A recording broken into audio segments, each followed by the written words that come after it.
Nous sommes dans... Ouvrons nos Bibles, Matthieu chapitre 16. Matthieu chapitre 16. Nous sommes toujours en train de répondre à une question. Je parlais dernièrement avec quelqu'un et je lui disais, il y a des questions où la réponse n'est pas oui ou non. Il y a des questions que quand tu poses, on doit les répondre par des enseignements. Et à la fin de l'enseignement, nous devons arriver donc à la même conclusion. Alléluia. Et nous sommes en train de répondre à une question. Pourquoi est-il important d'appartenir à une église locale et y être engagé? Jusqu'ici, j'espère que l'entendement de plusieurs a été vraiment affermi dans cette vérité. Parce que plus en plus nous avançons, alors vous allez vous rendre compte que ce que les Écritures nous enseignent ne sont pas des nouveautés, mais en réalité des choses qui sont déjà en nous, mais que nous avons besoin de la parole pour que cela nous soit révélé. Amen. Et la réalité de l'Église est une réalité post-résurrection. Ça veut dire que si tu as cru en Jésus-Christ, Jésus a dit à Pierre, je bâtirai mon Église et les portes du séjour des morts ne prévaudront point contre elle. Ça veut dire que si tu dis que tu crois en Jésus, ce que Jésus a dit qu'il fera par son œuvre est de bâtir son Église. Et la Bible nous dit que les portes du séjour des morts ne prévaudront point. La semaine passée, j'ai pris le temps de vous expliquer que quiconque est né de Dieu, il est né dans la victoire sur la mort. La Bible dit que quiconque est né de Dieu triomphe du monde. Ça là, c'est notre réalité. On n'a pas dit tu vas triompher du monde si jamais tu pries beaucoup ou si jamais tu jeûnes. Non, notre triomphe sur le monde est le résultat de notre naissance. Est-ce que vous m'entendez? Jésus a dit, son église là, la caractéristique, c'est qu'ils vont prévaloir sur le séjour des morts. Et le jour où tu as accepté Jésus, la Bible dit, tu es passé de la mort à la vie. Alléluia. Et donc le mot église en lui-même, dans son étymologie grecque, veut dire ecclésia, qui parle de rassemblement de ceux qui sont appelés. Donc dans ce mot église-là, il y a déjà le concept même d'assemblée. Donc ça veut dire que c'est malsain pour un chrétien d'être isolé. Parce que quand je parle de malsain, ça veut dire que tu ne vas pas grandir comme tu dois grandir. Tu auras une croissance anormale. Est-ce que vous me suivez? Une croissance anormale. Pour ceux qui avaient suivi lorsque je parlais de la croissance spirituelle, j'avais parlé, il y a un groupe de personnes qu'on appelle des népios. Ce mot-là veut dire que physiquement parlant, tu as la stature physique de quelqu'un de âgé. Mais mentalement parlant, tu as encore le raisonnement et le système de pensée d'un enfant. Vous me suivez? Ça, c'est la définition de ce mot, physiquement parlant. De la même manière, la Bible dit donc que vous qui deviez être des maîtres, vous êtes encore des enfants, vous êtes encore au lait. Ça veut dire que il est attendu de toi que tu puisses grandir. Et le lieu où tu reçois la croissance spirituelle, c'est dans l'église. Parce que rappelez-vous, nous avions dit que le corps tout entier, comme un solide assemblage, il tire l'accroissement par chacune de ses parties. Donc ça veut dire que Dieu a designé son corps de telle sorte que le corps puisse tirer l'accroissement du corps. Il puisse tirer l'accroissement de chaque partie du corps. Ça veut dire que, bien aimé, tu as deux choses qui se passent lorsque tu n'as pas d'église. La première des choses est que toi-même, tu te restreins de ce que tu devais recevoir du corps entier. Et deuxièmement, tu nous prives de ce qui est en toi que nous devons bénéficier. Quelqu'un me suit? Voilà pourquoi nous avons vu que ce mot-là, église, ça parle, on a vu trois concepts, du corps de Christ. Lorsque tu es né de nouveau, 1 Corinthiens 12, verset 13, il dit, nous avons tous été baptisés dans un seul esprit pour former un seul corps.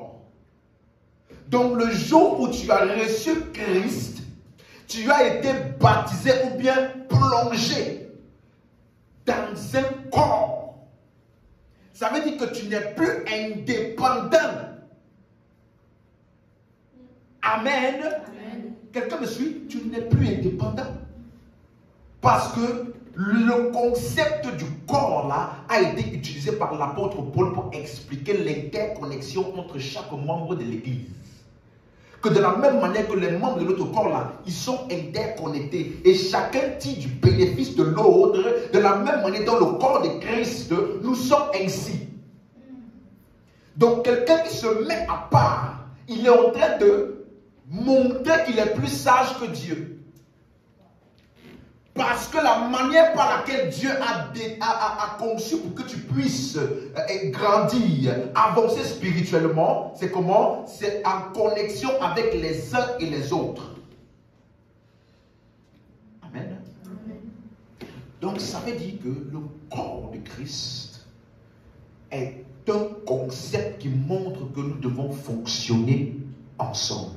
Le deuxième concept que nous avions vu, c'était la famille. Dis avec moi, je suis membre de la famille de Dieu. Je suis membre de la famille de Dieu. Parce que, bien aimé, malheureusement, de plus en plus de personnes disent des choses sans réaliser ce que cela veut dire. Nous sommes vraiment une famille. Et cette famille-là est beaucoup plus réelle que ta famille naturelle. Est-ce que vous m'entendez? Parce que Dieu a une famille. Et lorsque Dieu créait l'homme, on a fait un enseignement récemment sur la multiplication. J'ai expliqué que le concept et le plan de Dieu depuis le commencement était que toute la création soit changée en nouvelle création. Vous me suivez? Il a fait la création et il a dit maintenant allez prêcher la bonne nouvelle à toute la création afin qu'il devienne la nouvelle création. Vous me suivez? Et la caractéristique de la nouvelle création est que la nouvelle création là, ils sont fils de Dieu. Vous me suivez? Membres de la famille de Dieu. Voilà pourquoi dans Éphésiens 2, on avait lu ça 18 à 19, on dit, vous n'êtes plus étrangers, vous n'êtes plus des gens du dehors, mais nous sommes concitoyens des saints, des gens de la maison de Dieu. Donc sur la terre là, Dieu a une famille. Et toi et moi, nous en faisons partie. Tu m'as suivi? Donc, toute la création n'est pas enfant de Dieu. C'est ceux qui sont la nouvelle création qui sont enfants de Dieu. Et en tant qu'enfants de Dieu, et qui sont tous membres de la même famille, nous devons donc fonctionner ensemble. Vous me suivez? Vous vous rappelez ce que j'avais dit? Nous sommes liés pour... Parce que dans la Bible, dans les épîtres, il y a toujours le concept de ensemble.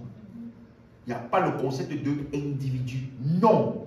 Ensemble, il nous a bénis, nous a bénis de toutes sortes de bénédictions spirituelles de céleste ou en Christ. La bénédiction, toi, nous. Moi, oui, il nous a ressuscités ensemble. Il nous a fait asseoir ensemble. Donc, c'est un concept qui t'explique que dans les épîtres en eux-mêmes, l'église locale, ou alors le lieu où les chrétiens se réunissent, l'assemblée des chrétiens est ce qui est implicitement dit dans les épîtres. Il ne parle pas à des individus, il parle au groupement d'individus. D'où le fait que nous avons expliqué que chacune de ces lettres-là était adressée à des églises locales. Amen. Donc tu ne peux pas dire j'aime Jésus, mais tu n'aimes pas l'église. Parce que Jésus-Christ, ce qu'on appelle Christ là, c'est Jésus, lui, et son église. Parce que nous sommes où? En Christ. Vous me suivez? Donc, Christ là, ce n'est pas seulement Jésus-Christ. Nous sommes inclus dans Christ là. Si quelqu'un est en Christ. Dis Amen si tu me suis. Amen. Donc, tu ne peux pas dire j'aime Jésus, mais je n'aime pas l'église. Ce n'est pas possible. Lorsque Jésus a demandé à Pierre, est-ce que tu m'aimes? Est-ce que tu m'aimes? Pierre a dit, Seigneur, tu sais que je t'aime. Jésus a dit, paix, mais parce que ton amour pour Dieu ou pour Jésus est manifesté par la manière dont tu paies ses brebis. Alléluia. Amen. Nous allons également continuer en expliquant les 4 différents thèmes qu'il y a dans les épîtres. Sotériologie, eschatologie, pneumatologie, ecclésiologie. Donc, en fait, en réalité, c'est important de comprendre ce que je t'explique là. Parce que tu vas te rendre compte qu'il y a des gens, ils sont des fois surpris lorsque dans l'église, il y a des choses qui ne sont pas en accord avec ce qu'ils auraient attendu des frères et des sœurs. Vous me suivez?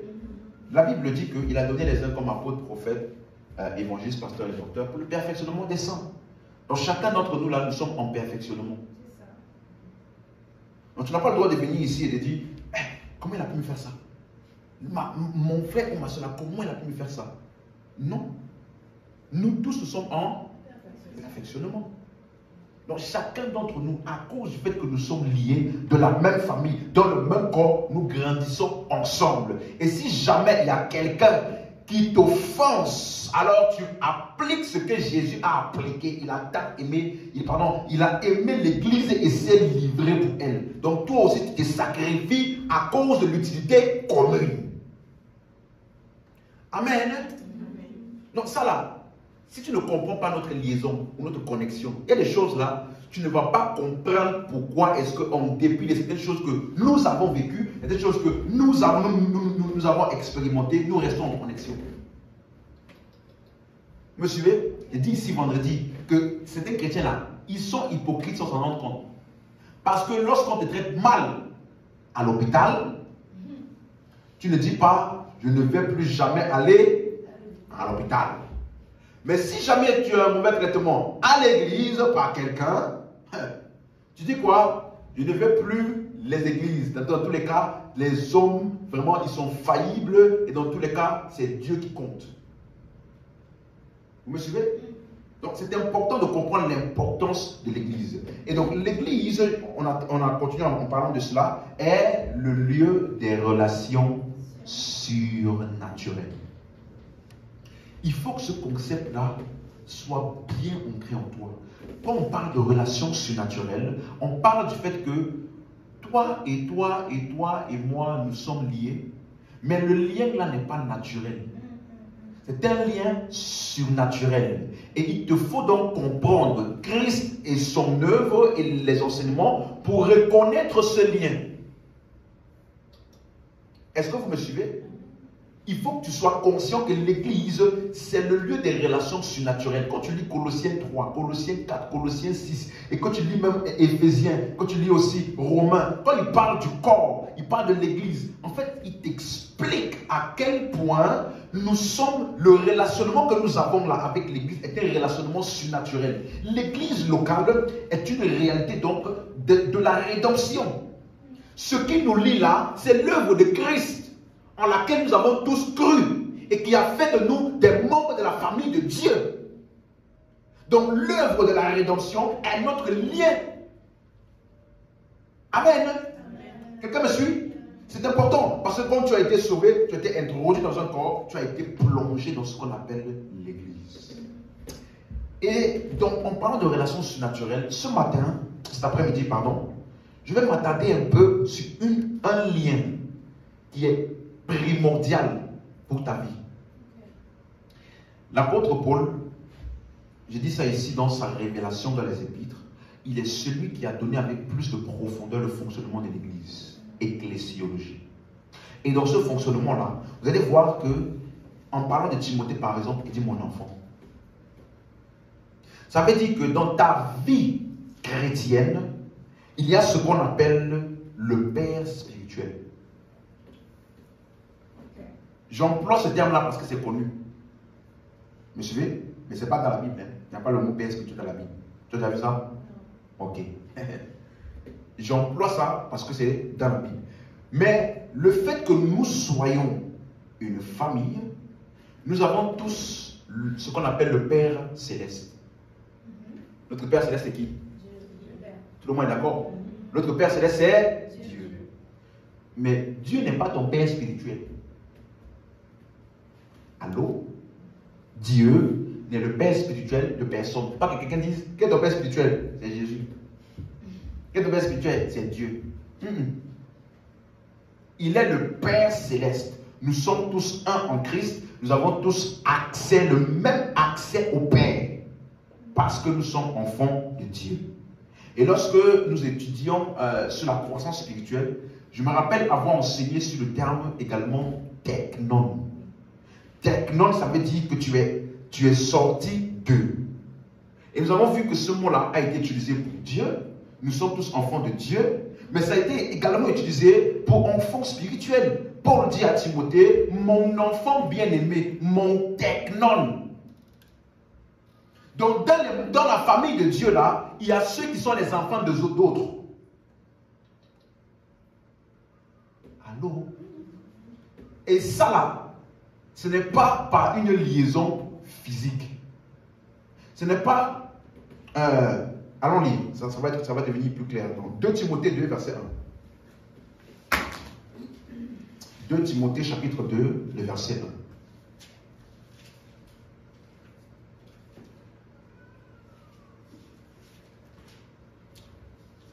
2 Timothée chapitre 2, le verset 1. Toi donc, mon enfant, mon technon, mon enfant. C'est l'apôtre Paul qui parle à qui? Timothée. Mon enfant, fortifie-toi dans la grâce qui est en Jésus-Christ. Et après, le verset 2, il va dire, ce que tu as entendu de moi en présence de plusieurs, confie-le à d'autres, qui le confieront, qui enseigneront aussi à d'autres. Donc, en réalité, Paul appelle Timothée son enfant. Il se reconnaît comme étant le père de Timothée. Dans les Écritures, vous allez voir ce qu'on appelle, on appelle ça père dans le Seigneur. Enfants, honorez vos parents dans le Seigneur. Vous suivez? Parce que ce concept de père spirituel, c'est très délicat et je veux vraiment votre attention parce qu'il faut que tu comprennes ce que c'est et qui est-ce que tu dois appeler père et qui est-ce que tu ne dois pas appeler père. Dis amen à ça. Amen. Vous me suivez? Parce qu'au jour d'aujourd'hui, je vois souvent des personnes, tu viens de commencer, mes enfants, venez. Toi-même, tu es enfant.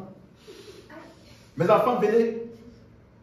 Bon, je vais t'envoyer 2 de mes enfants là. Quand j'entends parler, en fait, on dirait que c'est une fierté. Mes enfants. Donc, toi-même, quand tu regardes là, tu es enfant. Ça veut dire que tu n'es même pas encore adolescent, enfant. Et tu cherches à avoir des enfants. À cause de, aujourd'hui, c'est devenu la tendance du moment. Tout le monde doit être père de quelqu'un. On est père. Lui, c'est mon père spirituel. Et d'autres qui ont 4 pères spirituels, d'autres qui ont 5 pères spirituels, d'autres, quelqu'un m'avait dit une fois. J'ai tout entendu. Quelqu'un m'avait dit une fois. Lui, c'est mon père spirituel pour le ministère. Lui, c'est mon père spirituel pour les miracles. Lui, c'est mon père spirituel pour le mariage. Lui, c'est mon père spirituel pour... J'ai dit, mais... Ça vient d'où? En gros, quand j'ai des conseils pour le mariage, je demande à lui là. Quand j'ai des conseils pour le ministère, je demande à lui là. Vous me suivez? Je dis ici, si tu n'es pas établi quelque part, tu seras de ce qu'on appelle flottant et emporté par tout vent de doctrine. Comment tu peux avoir 4 pères spirituels? Et le plus triste dans l'histoire, c'est que les 4 pères spirituels là, ils ne croient même pas la même chose. Ça veut dire que celui-ci t'enseigne quelque chose, l'autre t'enseigne là-bas, l'autre t'enseigne là-bas, et l'autre t'enseigne autre chose. Comment peux-tu être établi et grandir si tu as autant de confusion? Donc, mais ce n'est pas parce que beaucoup ont abusé de ça que ce n'est pas biblique. Vous me suivez? C'est biblique. Et Paul appelle Timothée mon enfant. Mais à quel moment et comment est-ce que Timothée est devenu l'enfant spirituel de Paul? C'est là-bas maintenant qu'on va rentrer. 1 Corinthiens 4. Le verset 15. 1 Corinthiens 4, le verset 15. Alléluia. Car,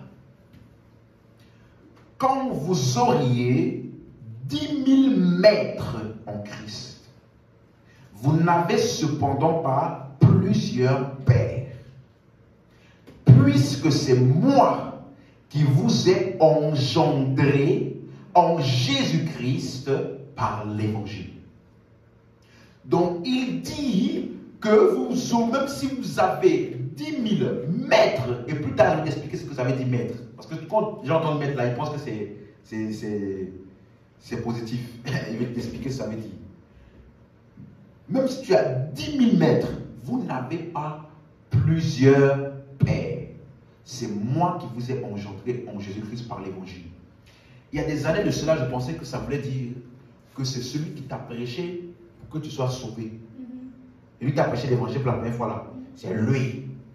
Mais je me suis rendu compte avec les années et avec la compréhension des Écritures que quand tu lis le verset 16 là, verset 17 pardon, il dit, pour cela, je vous ai envoyé Timothée, qui est mon enfant bien-aimé et fidèle.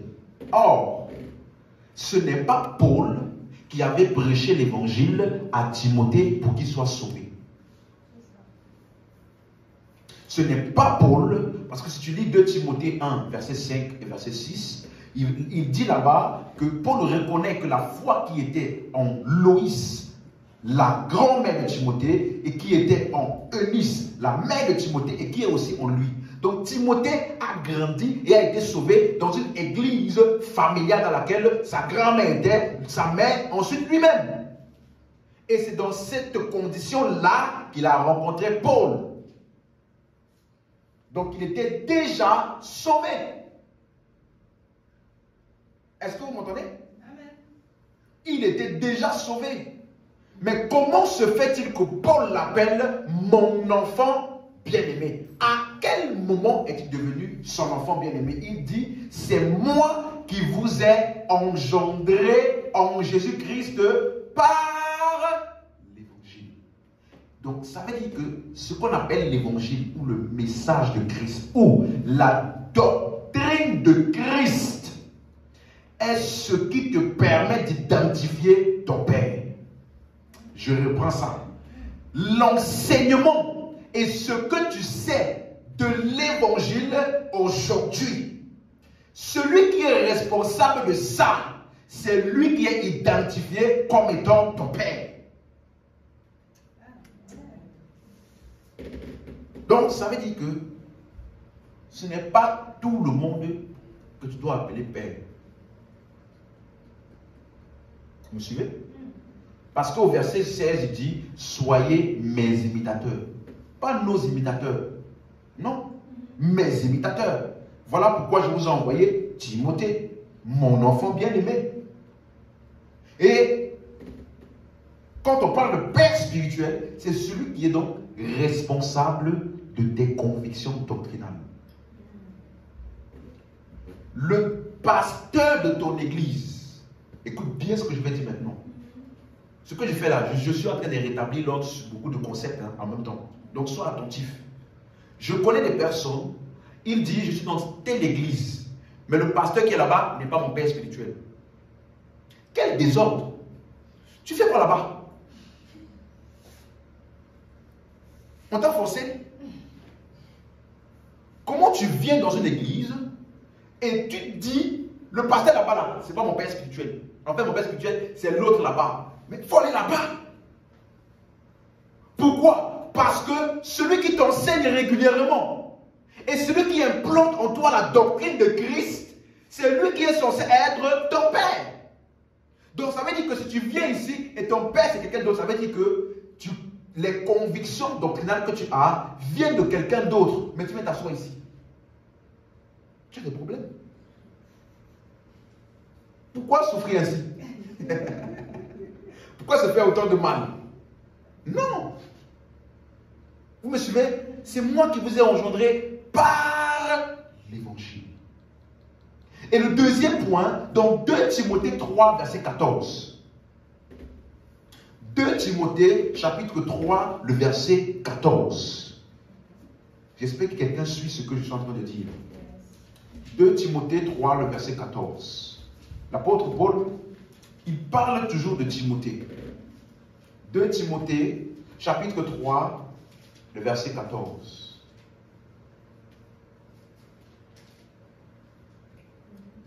On a trouvé? Ok.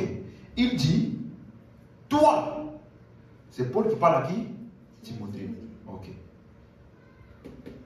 Demeure dans les choses que tu as apprises et reconnues certaines, sachant de qui tu les as apprises. Il y a 3 choses importantes qu'il faut retenir dans ce verset. 3 choses. Les choses que tu as apprises. Et sachant de qui tu les as apprises. Et le 3e point, c'est reconnu certaines. Je vais aller maintenant pas à pas. Le père spirituel est celui qui t'apprend des choses. Celui de qui tu apprends. Donc, première caractéristique, est-ce que tu apprends? Et qu'est-ce que tu apprends avec ce qui-là? Parce que Paul dit, je vous ai engendré, pas par des choses apprises uniquement, mais par l'évangile. Et l'évangile, c'est le message de Christ. Donc, en disant dans 1 Corinthiens 4, 16, soyez mes imitateurs, il dit plus tard dans 1 Corinthiens 11, soyez mes imitateurs comme je suis imitateur de Christ. Donc, le message qui me permet d'identifier celui que je dois imiter, c'est le message de Christ. Donc, ce que j'apprends là doit être quoi? Le message de Christ.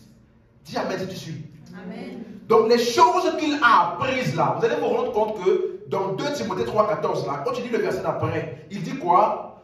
Dès ton enfance, tu connais les saintes lettres qui peuvent te rendre sage à salut par la foi en Jésus-Christ. Donc, comment est-ce que Paul a appris à Timothée? Il a appris les saintes écritures et par les saintes écritures, il a enseigné cela à Timothée. Et Timothée est devenu un expert dans le message du salut par la foi en Jésus. Donc, Paul a enseigné à Timothée quoi? Le message de Christ. Donc, les choses que tu as apprises là, ça doit être quoi? Le message de Christ. Okay. Et de qui tu as appris? C'est lui qu'on reconnaît comme étant le Père. Est-ce que c'est clair? Maintenant, cette nuit, pendant que je méditais, ce passage-là est sorti comme ça. Ce que je devais te dire maintenant là. Il dit reconnu certaines. Ça veut dire que ce n'est pas parce que quelqu'un t'a appris quelque chose qu'il est forcément ton père spirituel. Il faut que ton père spirituel, c'est les choses que tu as reconnues comme étant certaines actuellement. Parce que moi, au début de ma vie chrétienne, j'ai appris de certains. Mais aujourd'hui, ce n'est pas mon père spirituel, parce que ce que je reconnais certains comme certains aujourd'hui ne vient pas de lui, mais vient de celui qui aujourd'hui est responsable de ce que j'ai comme conviction doctrinale. Est-ce que vous me suivez? Les choses que tu as apprises, oui, mais que tu as reconnues, certaines.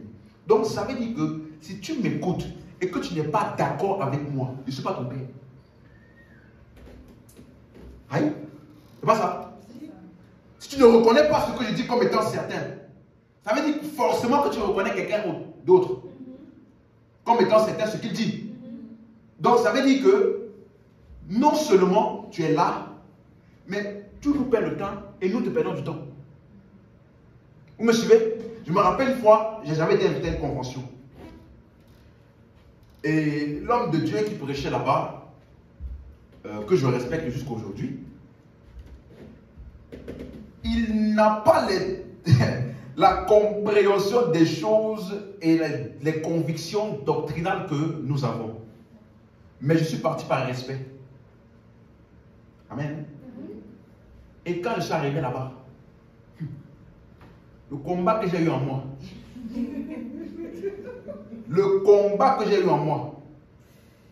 parce que pendant presque 2 heures de temps, la personne parle de ses expériences.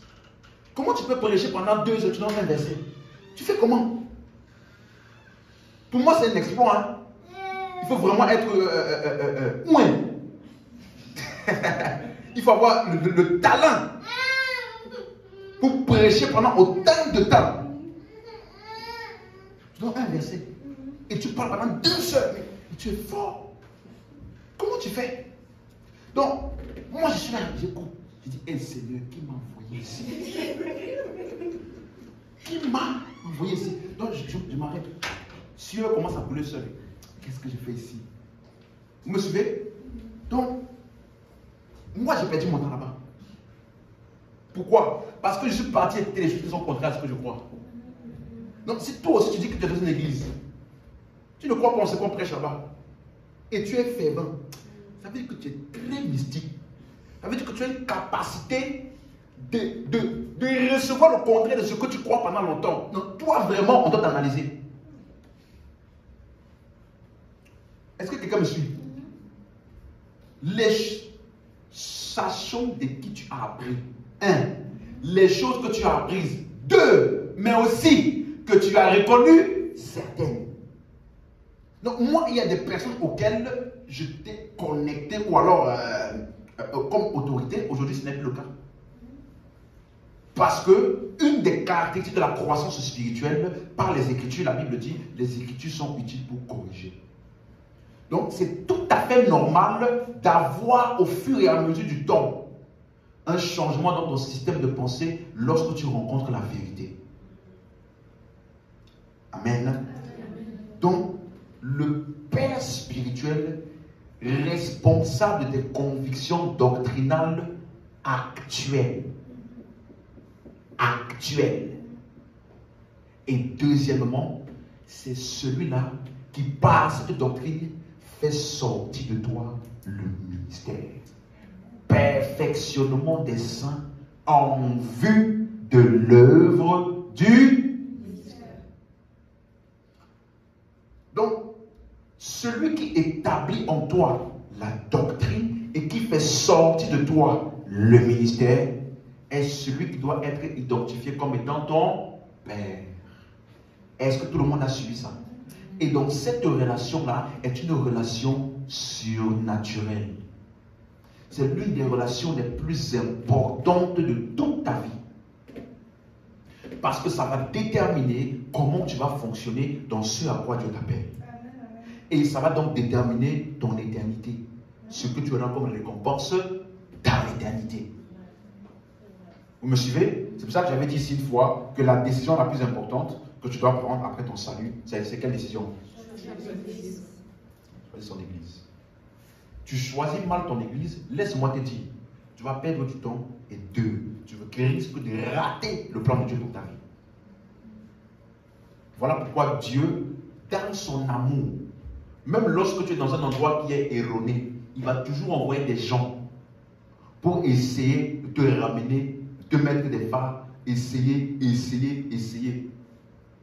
Est-ce que vous me suivez? C'est très très important. Cette relation-là est une relation qui est surnaturelle par l'évangile. Pas par une relation entre un homme et une femme. Mon enfant là, ce n'est pas le résultat d'un homme et une femme qui sont unis pour avoir un enfant. C'est plutôt un enfant qui a été engendré, pas par des relations intimes entre un homme et une femme, mais plutôt engendré par l'évangile ou la doctrine de Christ. Ça veut dire qu'il n'y a pas de mère spirituelle. Est-ce que tu m'entends? Il n'y a pas de mère spirituelle. Parce que souvent, il y a des gens qui pensent que si le pasteur est mon père spirituel, automatiquement, sa femme est... Ça n'existe pas. Oh, eux là, ce sont mes parents spirituels. Tu as vu ça où? Vous me suivez? Ça, c'est une erreur que beaucoup de personnes font. Une très grave erreur. Ici à l'église là, le pasteur c'est qui? C'est moi. Ton père spirituel c'est qui? C'est moi. Ma femme là, c'est pas ta mère spirituelle. Dis amen. Tu m'as suivi? Ok. Amen. Ah oui. Parce que beaucoup de personnes font ça. Vous me suivez? Nous honorons l'homme de Dieu et nous honorons la femme de l'homme de Dieu parce qu'elle est à côté de l'homme de Dieu, elle soutient l'homme de Dieu, mais ce n'est pas ma mère spirituelle. Il ne faut pas faire cette erreur-là. Pourquoi? Ce n'est pas elle qui est responsable de tes convictions doctrinales. Allô? Il faut vraiment... Ça, là, c'est des choses, ça, malheureusement, c'est des choses que nous, on assimile des choses sans qu'on n'ait jamais eu le temps vraiment de nous expliquer exactement. Oh, c'est ma mère. Ah, oh, c'est mon père. Oh, le pasteur n'est pas là. Donc, comme le pasteur n'est pas là, c'est sa femme qui a géré. Donc, maman, on va faire quoi? Comment faire? Puisque si le pasteur c'est toi, toi c'est le pasteur. Non.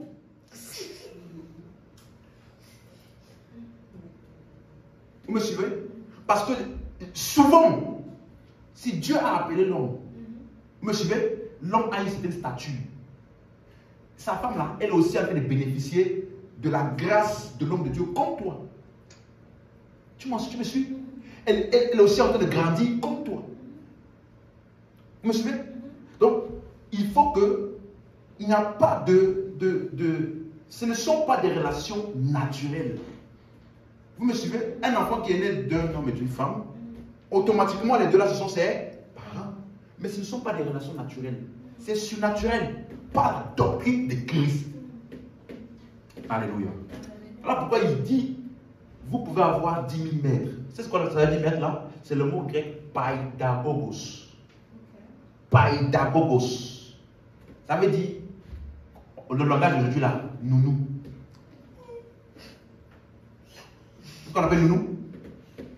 Ça veut dire que quand vraiment tu n'as pas la possibilité, tu laisses l'enfant pour qu'elle prenne juste en charge pendant le temps où le parent légitime va venir parler à l'enfant et dire à l'enfant ce qu'il doit faire. Vous me suivez? Paidagogos. Il a utilisé ça dans Galates 3 en parlant de la loi. Il dit la loi était pour nous comme un pédagogue. Jusqu'à ce que la foi vienne en parlant de Christ. Et maintenant que Christ est venu, nous ne sommes plus sous ce pédagogue. En d'autres termes, ils sont légitimes tant que celui qui est légalement là n'est pas là. Tant que celui qui est légitime là, il n'est pas là. Il peut te confier en attendant que. Donc tu l'écoutes aussi longtemps que celui qui est légitime là n'est pas là. Et lorsque celui qui est légitime est là, tu écoutes celui qui est légitime et tu soumets à celui qui est légitime ce que l'autre t'a dit. Vous me suivez? J'avais écouté le témoignage d'une maman qui avait emmené ses enfants dans une crèche. Et là-bas, les nounous de la crèche là avaient donné des enseignements aux enfants. Vous savez, dans la vie, aujourd'hui là, il faut faire attention. Hein. Tu ne sais plus qui est qui. On enseigne aux enfants, tu sais en fait, tu es un garçon, mais tu sais, tu peux devenir femme si tu veux. Hein. En fait, et l'enfant, il est rentré. Il a dit, bah maman, tu sais, ce serait bien si je serais une femme. Et c'est un garçon. La maman lui a dit, mais qui t'a enseigné ça? Non, c'est parce que nous, à la crèche, on nous a dit que ça peut arriver et que c'est comme ça. Donc la maman a rectifié très très vite et fait tout pour changer de crèche. Donc ce qu'il a entendu à la crèche a été soumis à ce que celui qui est légitime. Donc peu importe les gens qui te conseillent, peu importe ce que tu entends à gauche, à droite, par-ci, par-là, celui que tu reconnais comme étant ton père, il a le dernier mot. Paul dit, c'est moi qui vous ai engendré. Donc ayez tous les maîtres que vous voulez. Ils sont peut-être légitimes jusqu'à ce que j'ai parlé. C'est moi qui vous ai. Pourquoi Paul parlait comme ça? Parce que l'église de Corinthe là, ils avaient des problèmes, ils avaient des soucis de reconnaissance. L'un dit, moi je suis de Paul. L'autre dit, moi je suis de Apollos. L'autre dit, moi je suis de Céphas. Paul était obligé de remettre l'ordre en place. Église de Corinthe, vous me parlez d'Apollos. Peut-être qu'il a invité Apollos prêcher là-bas une fois. Peut-être qu'il a invité Pierre prêcher là-bas une fois. Mais qui est ton père? C'est moi qui vous ai engendré par l'évangile. C'est à cause de ça que l'apôtre Paul a dû rétablir cette vérité-là. Amen. Hein? Donc, quand on parle de père, c'est celui qu'on appelle pater, qui veut dire source. Celui de qui tu tires ta source, ce que tu connais de Dieu et que tu reconnais comme certain aujourd'hui. Ça vient de qui? Ce que je t'explique là, c'est pour t'éviter de perdre du temps. Il y a des gens qui restent dans les endroits par affinité. Si tu es dans un endroit, tu ne crois plus en ce qu'on enseigne là-bas, pars. Ne perds pas ton temps. Parce que ça ne va bénéficier à personne, ni à toi, ni à eux. Reste dans un environnement où tu crois en ce qui est fait et tu peux donc grandir sainement. Et la grâce et le ministère qui est en toi va donc trouver pleinement expression. Dis Amen. Donc, est-ce que c'est clair pour tout le monde? Donc, Père spirituel est une relation surnaturelle qui est très importante pour ta vie. J'ai déjà pris le temps de vous donner beaucoup d'exemples avec Barnabas, avec Timothée, avec Silas. C'est clair pour tout le monde? Chacun d'entre eux, en fonction de comment ils se sont comportés avec Paul, qui était la plateforme par laquelle ils devaient émerger dans le plan de Dieu, en fonction de comment est-ce qu'ils ont fonctionné avec Paul, on a vu le résultat dans leur ministère et dans leur avancement spirituel. On me suit? Tout à l'heure, je vais revenir sur Barnabas. Mais, ça veut dire que quand on parle de relations surnaturelles, ce sont donc des personnes que Dieu a placées de manière stratégique dans ta vie pour te permettre d'accomplir son plan pour toi. Ce ne sont pas des relations au hasard. Ce sont des relations surnaturelles. Ça veut dire que si toi, en tant que chrétien, tu as plus d'amitié avec des gens en dehors de l'église que des gens qui sont en Christ, ce n'est pas normal. Il y a un problème parce que tu n'as pas compris. Tes amitiés les plus proches doivent être des frères et des sœurs en Christ, premièrement. Et deuxièmement, des personnes qui vont te booster vers l'avant. Si tu es à l'aise avec des personnes qui ne sont pas en Christ et que tu passes beaucoup de temps avec eux, ça veut dire que tu n'as pas compris que Dieu a une mission pour toi sur la terre. Et que tu dépends de plusieurs pour y arriver. Amen. C'est important de comprendre que tu ne peux pas accomplir le plan de Dieu pour ta vie en dehors de ces relations-là. Ou alors en dehors de l'église. Donc si tu joues avec tes relations surnaturelles, tu es également en train de jouer avec le plan de Dieu pour ta vie. Vous me suivez? Et vendredi dernier, j'ai parlé du mariage, n'est-ce pas? Ça, c'est un sujet qu'il faut que ce soit bien clair pour chacun. On ne se marie pas par sensation d'amour. Tu as compris ça? Non, parce que lui, là, dès que je le vois, même si j'étais énervé, dès que je le vois, mon cœur, il s'adoucit un coup ça. Je reconnais que c'est lui l'homme de ma vie. Si tu fais ça, je prends le temps de t'enseigner comme ça, parce que je suis le pasteur. C'est souvent nous là qui venons après récolter les pots cassés quand quand tout a gâté là. Donc mieux vaut je préviens, mieux vaut prévenir que. Donc écoute-moi, on ne se marie pas par sensation d'amour. Parce que sentiment d'amour là, ça part. Tu m'as suivi? Non, je suis tombé amoureux. Toi-même le mot là, l'expression tomber amoureux, tu vois pas que c'est bizarre? Pourquoi on n'a pas dit je me suis levé amoureux? Pourquoi on dit tomber amoureux? C'est-à-dire quand tu tombes amoureux là, tu n'as plus tous tes sens en place. On ne se marie pas par tomber amoureux. On ne se marie pas par coup de fou. Ça m'a frappé. Je ne le connaissais même pas. Je ne l'avais jamais vu. Mais dès que mes yeux ont croisé ses yeux, le moment là, j'ai reconnu que nous sommes faits l'un pour l'autre. Il ne faut pas faire ça. Non. Parce que quand tu vas ouvrir tes yeux, vous me suivez? Le jour où tu vas ouvrir tes yeux, ça sera tard, hein? Ça sera trop tard. Parce que généralement, tu ouvres tes yeux quand tu as déjà tout fait, tout ce qu'il ne fallait pas faire. Et c'est là que tu ouvres tes yeux, tu te rends compte que ce que tu aurais dû regarder, Tu n'as pas regardé parce que certains disent que l'amour rend aveugle. Mais je prie que ce ne soit jamais ton partage. Amen. Tu dois avoir les yeux grands ouverts. Sentiment ou pas sentiment. On regarde d'abord les choses qui sont essentielles et qui vont nous permettre de rester ensemble dans la durée.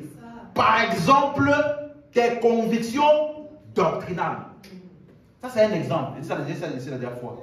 Toi, tu crois qu'il faut prier à 3 h du matin sans rater. Parce que si tu rates là, la nuit, tu vas être étranglé par des petits hiboux de ton village.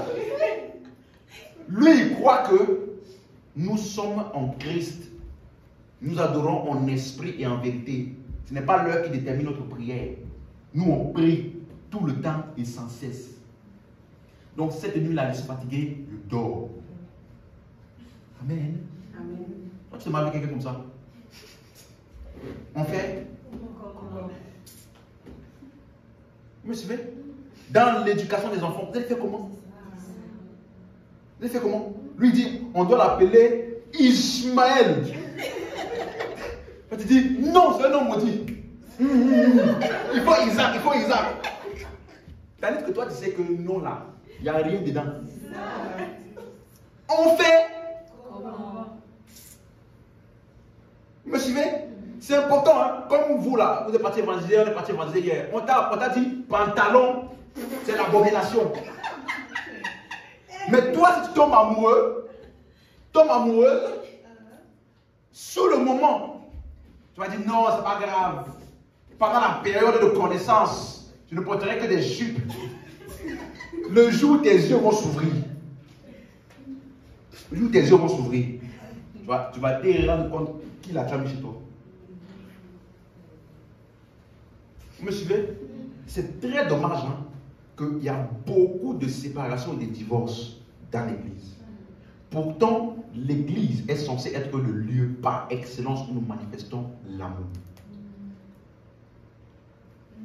Donc, si tu veux avoir déjà premièrement un mariage sans douleur, sans combat inutile, première des choses, il ne faut pas te marier avec un païen. Ça, c'est déjà même sûr déjà. La base. Mais beaucoup pensent que comme on dit, il ne faut pas se marier avec les païens là, c'est bon. Est-ce qu'il est chrétien? Lui, quand tu demandes est-ce qu'il est chrétien, il va à l'église. Va à l'église ne veut pas dire chrétien. Aller à l'église ne veut pas dire chrétien. Parce que je connais des gens qui vont à l'église, ils ne croient même pas. Moi, je fais de la musique. Par exemple, je peux parler que de ce que je connais. J'ai joué avec des musiciens.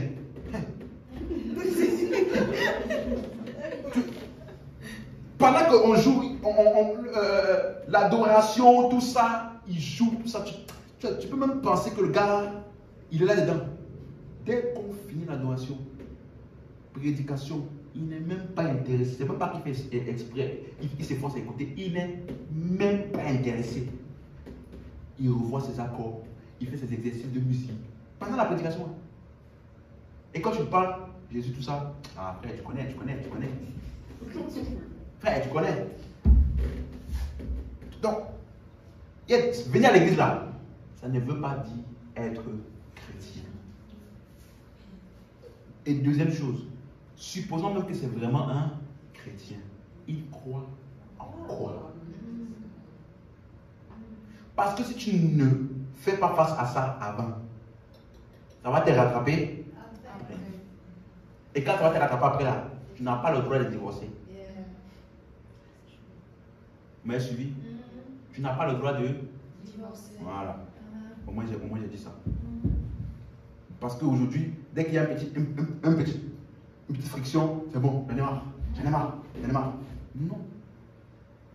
Tu divorces si il y a violence. Ta vie est en danger. Hein? Jésus a dit, si vous êtes persécuté dans une ville, fuyez. Quand on commence à violence verbale, violence physique, ce n'est plus mariage, c'est persécution. Donc tu peux fuir. Tu me suis? Mieux vaut être en vie, divorcé, que mort, marié. Aïe. Mais tout ça vient de quoi? Avant, ce que tu aurais dû regarder, tu n'as pas regardé, Tu étais dans l'ordre. Non mais pasteur, tu ne me comprends pas. Je comprends très bien, voilà pourquoi je parle. Non mais pasteur, est-ce que tu sais comment j'ai toute ma vie cherché un homme comme lui. Franchement, tous les critères de ma liste là, il a tout dedans, pasteur. Ok, faut aller. Faut aller. Vous me suivez? Convictions doctrinales doivent être ce qui détermine en premier. Vous me suivez? Parce que c'est ça là qui va t'éviter des combats inutiles. Et les autres choses, personnalité, caractère et autres là, avec le temps, on s'ajuste, on s'ajuste, on s'ajuste. Mais il y a des choses là, tu vas avoir des combats pour rien. Amen. Amen. C'est clair pour quelqu'un? On ferme la parenthèse. Amen. Donc, l'église locale, nous avons vu, elle va te donner deux choses importantes. Première des choses, ça va détruire en toi l'égoïsme. Lorsque tu es engagé dans une église locale, ton engagement là va se manifester par le fait que tu sers les autres. Et quand quelqu'un qui a à cœur de servir les autres, c'est quelqu'un qui a vaincu l'égoïsme.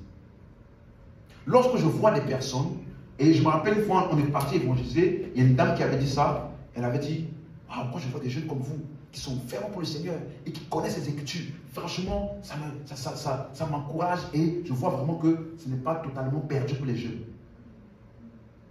Quand tu vois un jeune, avec la tendance de nos jours là, où la mode est de paraître le plus, de faire le plus de bêtises, de vivre et de jouir le plus, ce qu'il appelle vivre la vie, jouir de la vie. Quand tu vois la tendance actuelle des choses et que tu vois qu'il y a des jeunes qui au milieu d'un tel monde, ils ont voué leur vie à Christ, ça là, il faut encourager et il faut féliciter. Et bien aimé, toi qui es là, je te félicite. Je te félicite. Parce que dans le monde dans lequel nous sommes aujourd'hui là, être jeune et fervent, engagé pour Christ, de nos jours là, il faut vraiment savoir ce que tu fais. Parce qu'il y a tellement de combats, et dans l'église, et hors de l'église, que si tu ne sais pas pourquoi tu fais ce que tu fais, tu vas laisser tomber. Est-ce que vous m'entendez? Lorsque tu es dans l'église locale, un jeune qui est engagé dans une église, quand je parle d'engagé là, je parle de quoi? Engagé. C'est un jeune qui a commencé à comprendre beaucoup plus que ce qu'on appelle la jeunesse de nos jours là. C'est quelqu'un qui a vaincu, il est en train de vaincre ce qu'on appelle l'égoïsme. Parce qu'aujourd'hui, c'est l'ego qui est mis en haut. Comment est-ce qu'il y a des jeunes aujourd'hui, ils sont prêts, ils ne veulent pas travailler, ils ne veulent rien faire, rien du tout. Tout ce qu'ils veulent, Instagram, Facebook, les réseaux sociaux, story, pendant toute une journée. Qu'est-ce qu'il anime? Vous pensez que c'est parce qu'il n'a pas l'opportunité? De plus en plus de jeunes aujourd'hui, ils sont satisfaits de la paresse. Rester là posé, gérer le RSA, l'aide de l'État, et puis c'est bon. Mais quand tu vois un jeune qui est engagé pour Christ, là, il y a quelque chose qu'il a compris. Et c'est à encourager. Amen. L'église locale, pour vaincre l'égoïsme, et c'est l'égoïsme qui règne dans ce monde. Le Dieu de ce siècle-là, qu'on appelle le diable, la Bible dit que les choses qui sont dans le monde, c'est l'orgueil de la vie, la convoitise des yeux et la convoitise de la chair. Tout ça là peut être regroupé en l'ego. Le désir à tout prix d'accomplir mes désirs personnels, même si c'est au détriment des autres. Donc lorsque tu es engagé dans l'église, tu surpasses le monde, les désirs du monde, et tu vis pas pour toi, pour les autres. Tu sais les autres. Lorsque tu fais ça, bien aimé, tu es en train d'opérer en une dimension supérieure que le monde. Parce que quand les gens disent souvent, nous sommes dans le monde, mais nous ne sommes pas du monde. Ça ce n'est pas seulement une déclaration, hein. Il faut que ça soit vu dans ce que tu fais. Lorsque au lieu de haïr, tu aimes. Lorsqu'au lieu de ne penser qu'à toi, tu cherches le bien-être des autres et tu sais, tu rends ta vie disponible pour les autres, tu es en train de manifester la nature de Christ qui est en toi. Et l'église est le lieu où cela est propice pour le faire. Voilà pourquoi c'est dans l'église là, on t'apprend à donner. Suis-moi. Je ne vais jamais critiquer donner. Je vais toujours parler et condamner les mauvaises motivations pour le fait de donner. Le fait qu'on menace et on manipule les gens pour qu'ils puissent donner. Mais l'action de donner en elle-même là est biblique. Parce que si beaucoup ils pensent que ah non, la dîme, c'est l'Ancien Testament, c'est déjà révolu, alléluia, donne ne donne plus. Ça là, ça veut dire que tu as toujours été avare. Et le message là est venu juste pour te reconforter dans ton avarice. Non. Le message de Christ ne change pas ce que tu fais. Mais il change les motivations pour lesquelles tu faisais ce que tu fais. Avant de comprendre le Christ, je priais déjà. Aujourd'hui, après avoir bien compris, je prie encore plus. Avant, je donnais. Maintenant, je donne. Mais pas pour les mêmes motivations. Est-ce que vous me suivez? Avant, je pardonnais. Aujourd'hui, je pardonne. Mais pas pour les mêmes motivations. Parce que nous, on nous avait dit, si tu ne pardonnes pas, ta vie est bloquée, Dieu ne t'écoute plus, ça crée ton ciel est fermé. Non, moi, on m'avait dit ça. Donc, même si tu m'avais du mal là, il dit, bon, en fait, tu pardonnes, c'est pour toi, mais c'est pas pour la personne. Si je ne te pardonne pas, mon ciel est bloqué. Donc, si ça ne dépendait que, si le ciel a resté ouvert, tu allais voir si le ciel te pardonne. En réalité, la motivation pour laquelle je fais ça est erronée. Mais le message de Christ vient donc pour t'expliquer ce que Christ a fait. Et la Bible dit donc, pardonnez-vous comme Christ vous a pardonné. Donc, maintenant, je fais en réaction à l'œuvre de Christ. C'est dans l'église que tu vas on t'apprend à donner. Si nous, aujourd'hui, nous avions une conscience permanente de l'éternité, il y a beaucoup de décisions que nous ne prendrions pas. Beaucoup sont prêts à tout. Travail, salaire, travail. Au premier, tu ne viens même plus à l'église, tu délaisses tout, Il faut que je gagne l'argent. Mon projet doit marcher. Mais le jour où tu arriveras devant Christ, tu vas te rendre compte à quel point insignifiant était ce pourquoi tu vivais là.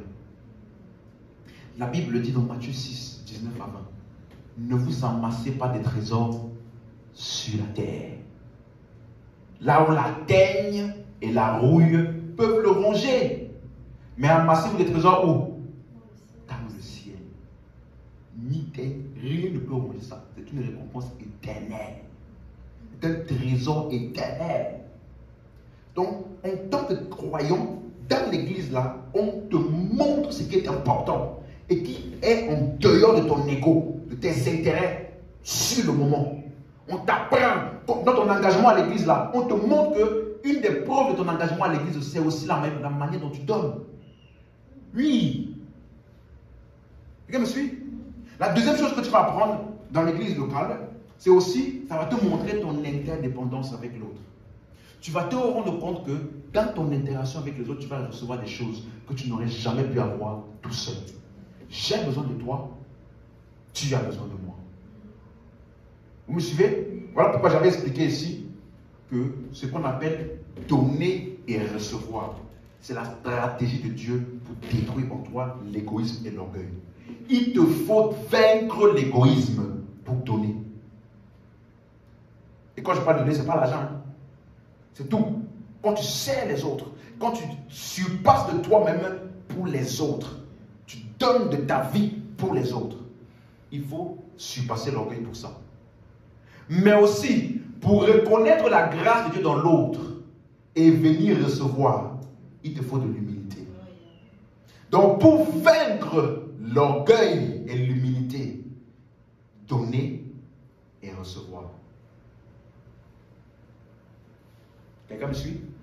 Dans l'église locale, c'est comme ça que tu passes au-dessus de la carnalité. Voilà pourquoi, dans l'église, dans le livre de Actes des Apôtres, pardon, vous allez voir que le mot église est utilisé 22 fois. Le mot église. 22 fois. Le mot saint, les saints là. 4 fois. Le mot frère. 24 fois. Et le mot disciple. 29 fois. Est-ce oui? Église, 22. Les saints, 4 fois. Les frères, 24 fois. Et les disciples, 29. Bon, le disciple est le plus utilisé. C'est pour ça qu'on a pris le temps, pendant cette série-là, d'enseigner sur le disciple-là. Et tous ces mots-là montrent que nous sommes l'Église, nous sommes les saints, nous sommes les frères et nous sommes des disciples. Pour vous montrer à quel point Dieu, j'avais dit cette fois, dis avec moi, Dieu est le Dieu des églises locales. C'est le plan de Dieu. Église locale, les rassemblements des saints là. Et quand tu comprends ça, ça te pousse à marcher dans cette conscience permanente. Je suis lié à l'autre. L'autre est lié à moi. Si je n'avance pas, je ne suis pas satisfait. Il faut que l'autre avance avec moi. Vous me suivez? Lorsque tu arrives à l'église, l'objectif de la connaissance là, c'est quoi? C'est le service. La Bible dit, la connaissance enfle, mais l'amour édifie. La connaissance enfle, mais l'amour édifie. Et je me suis posé la question, mais à l'église, on vient pour acquérir la connaissance. Donc, il y a un problème là. Et alors, c'est là que j'ai compris que toute connaissance qui ne résulte pas à l'édification des autres est une mauvaise connaissance. L'objectif pour lequel tu grandis en connaissance là, c'est pour que tu puisses ensuite servir les autres. L'objectif de la connaissance est de servir les autres. Voilà pourquoi c'est appelé relation surnaturelle. Parce que avec ce que je reçois, je sers également les autres. Amen. Donc pour accomplir le plan de Dieu pour ta vie, cela va inclure les relations surnaturelles. Et ce n'est pas juste le pasteur. Allô? Ce n'est pas juste le pasteur. Je me rappelle lorsque je venais de me convertir, je crois que ça faisait 1 an. J'étais dans une église où l'enseignement des Écritures était vraiment erroné, mais je ne savais pas. Et je me rappelle que j'avais commencé à parler avec un frère. Et il m'a donné des vérités. Je me suis dit, mais comment tu peux lire la même Bible que moi? Et tu arrives à sortir ça.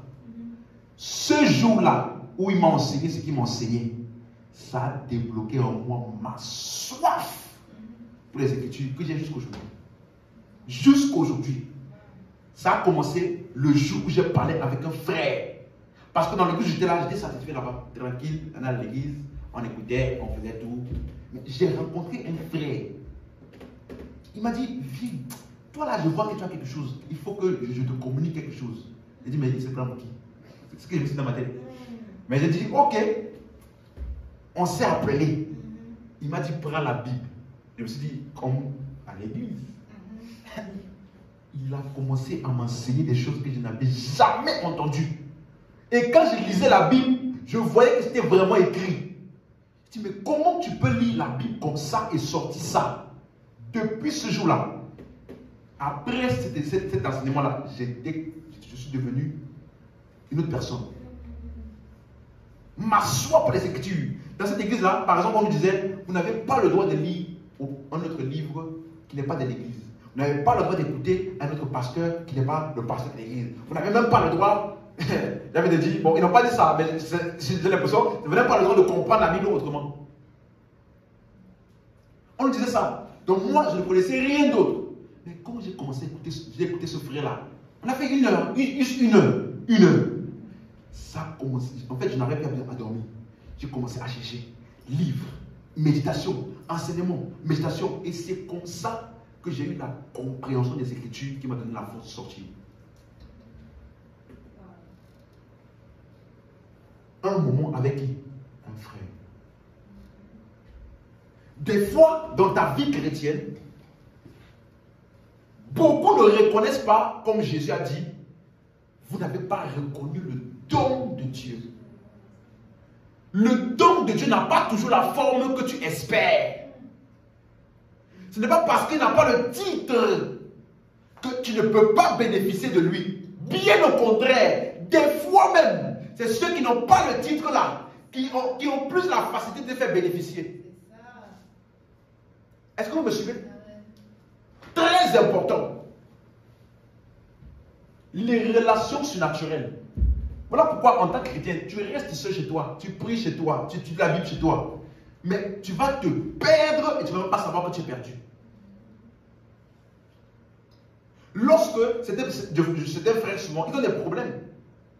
Ils souffrent seuls. Seuls. Ils souffrent seuls. Mais si tu avais des personnes à qui tu peux parler et qui ont la capacité de te conseiller selon les Écritures, ou alors de te fortifier, de t'édifier, alors tu es en train de mettre une barrière solide pour être sûr de toujours être en train d'avancer. Église locale. Tu ne peux pas être engagé dans une église locale qui est une vraie église locale et rater et échouer. Je te dis, c'est impossible. C'est impossible. Impossible d'être engagé dans une vraie église locale où là où ce que tu écoutes, c'est le message de Christ et tu rates le plan de Dieu pour ta vie. C'est impossible. C'est pour cela que beaucoup, au lieu d'étudier les Écritures, de faire ce à quoi Dieu les appelle, ils commencent à vouloir avoir d'autres motivations, l'argent, la popularité, et donc ils rentrent dans la paresse. On n'a plus le temps d'étudier, on n'a plus le temps de prier. Mais il faut quand même qu'on vienne faire le ministère. Donc qu'est-ce qu'on va faire? On va glorifier le diable. Oui.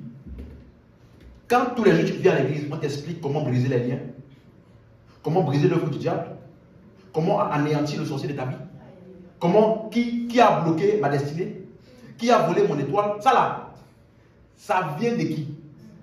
Quand tu fais ça là, tu es en train de glorifier qui? Dieu? Non. Je me rappelle, j'écoutais un homme de Dieu et ça m'a fait mal parce qu'il est très connu.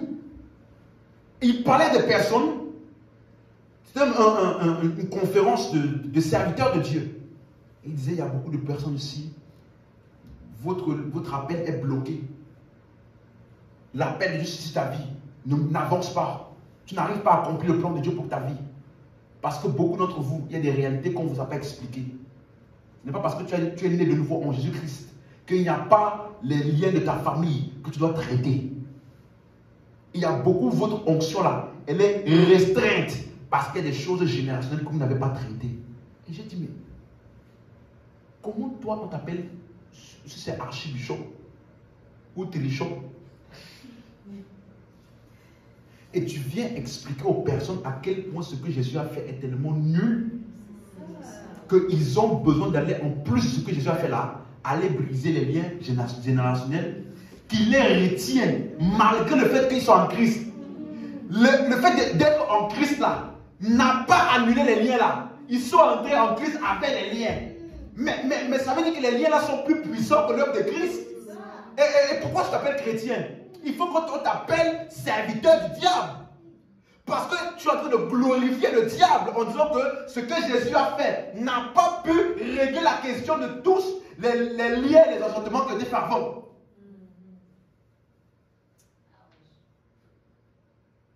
Tous les hommes de Dieu ne sont pas tous des hommes de Dieu.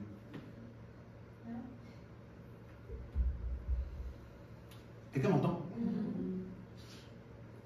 Si tu veux être sûr de grandir et d'accomplir le plan de Dieu pour ta vie, la compréhension de Christ là, ne joue jamais avec ça. Alléluia. Amen. Nous avions vu comment est-ce que Paul et Barnabas, ils ont cheminé ensemble. Quelqu'un se rappelle? Comment est-ce que, lorsque Paul a rencontré Jésus dans Acte 9,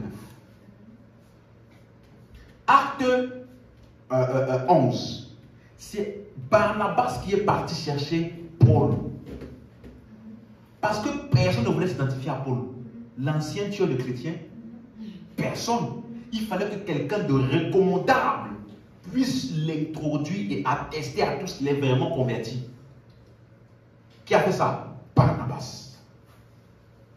Et ensuite, vous allez voir que dans Acte 13, on dit maintenant, quand il priait, l'Esprit a dit séparer Barnabas et Saul pour l'œuvre à laquelle je les appelle. Mais par la suite, à partir de Acte 14, lorsqu'il devait avoir quelqu'un, dans Acte 13, ouvrons Acte 13, verset 9. Alléluia. Acte 13, verset 9.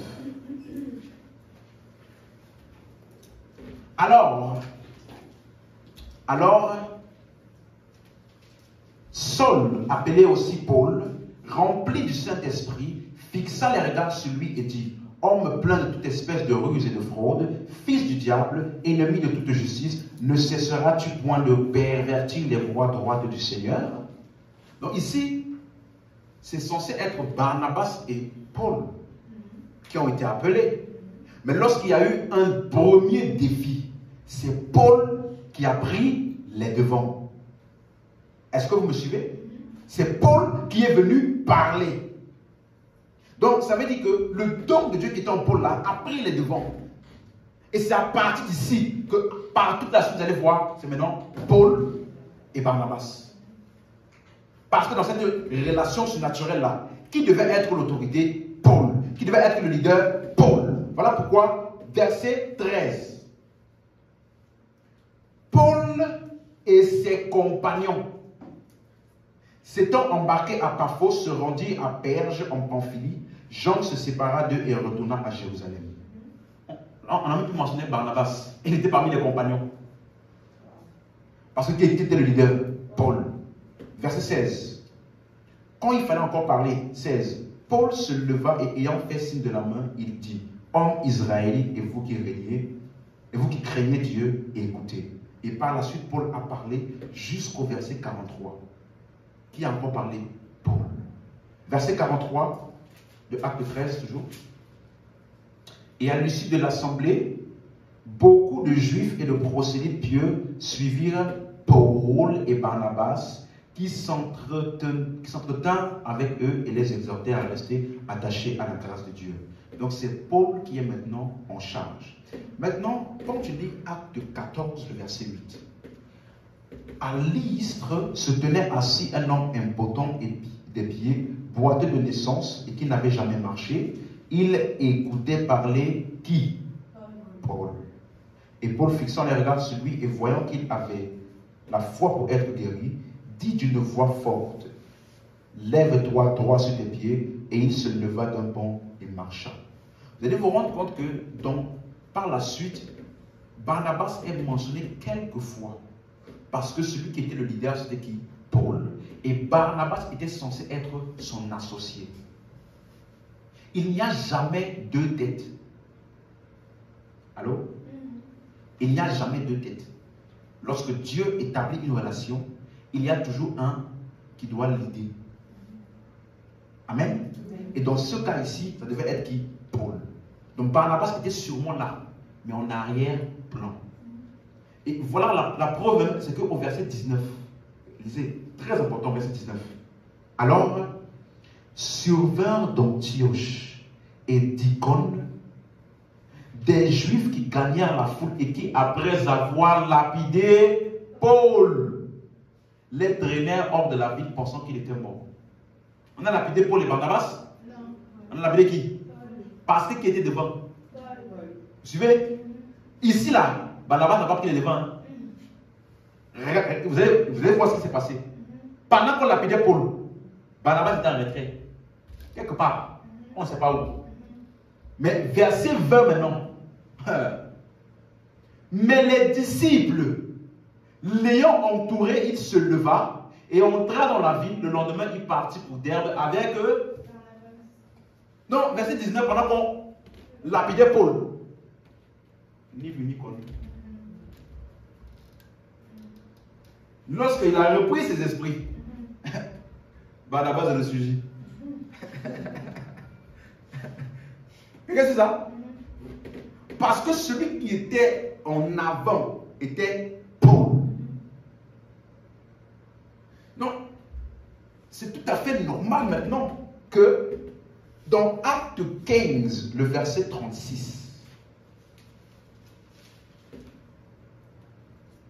Acte 15, 36,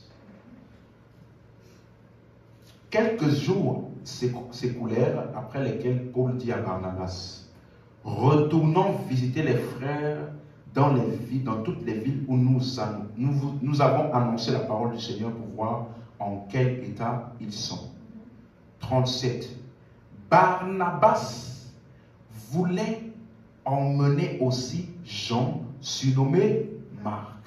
Comme tu lis ça dans la version anglaise, il dit Barnabas prit la décision d'emmener aussi Marc. Donc pour la première fois, Barnabas prend le devant. Depuis le début, pour la première fois, Barnabas veut prendre les devants. Parce que jusqu'ici, c'est Paul qui dirigeait et tout se passait bien.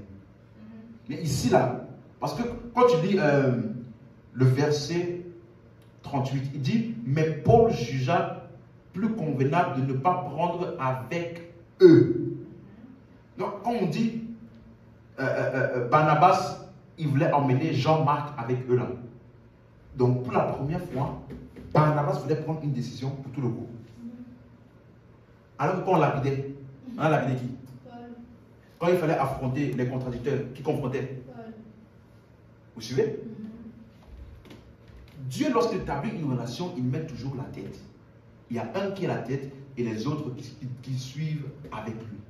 C'est comme ça que Dieu fonctionne. Il n'y a pas deux têtes. Si tu vois un homme avec deux têtes, tu vas rester à côté de lui.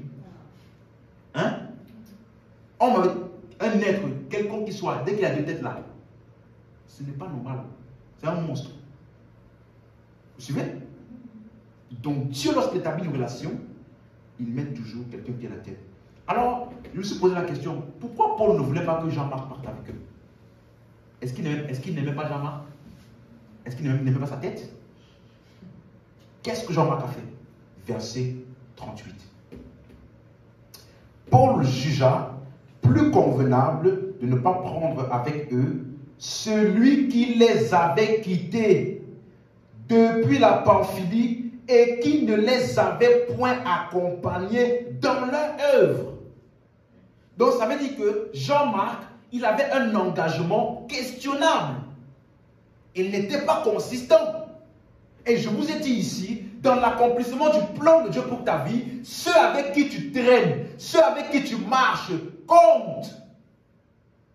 Si tu t'entoures de personnes qui n'ont pas le même feu que toi, soit tu vas les contaminer pour le bon sens, soit ils vont t'entraîner. Amen. Amen. Donc il faut bien choisir avec qui nous marchons. Et Paul aussi, il a fait le choix. Lui là, il n'est pas sérieux. Donc je ne vais pas m'engager avec lui parce que je n'ai pas envie d'avoir les mots inutiles. Vous suivez? Parce que quand tu vois quelqu'un qui subitement n'a plus les mêmes valeurs, n'a plus le même zèle, n'a plus la même ferveur, ça veut dire qu'il y a quelque chose d'autre qui l'occupe. Amen. Donc ici, on voit clairement que Paul devait être la plateforme par laquelle Barnabas devait exercer lui aussi son ministère. Vous suivez? Donc qu'est-ce qui s'est passé maintenant au verset 39? Ce dissentiment fut assez vif pour être cause qu'ils se séparèrent l'un de l'autre. Et Barnabas, prenant Marc avec lui, s'embarqua pour l'île de Chypre. J'ai une question pour vous. Répondez-moi sincèrement. Qu'est-ce qui a poussé Barnabas à se séparer?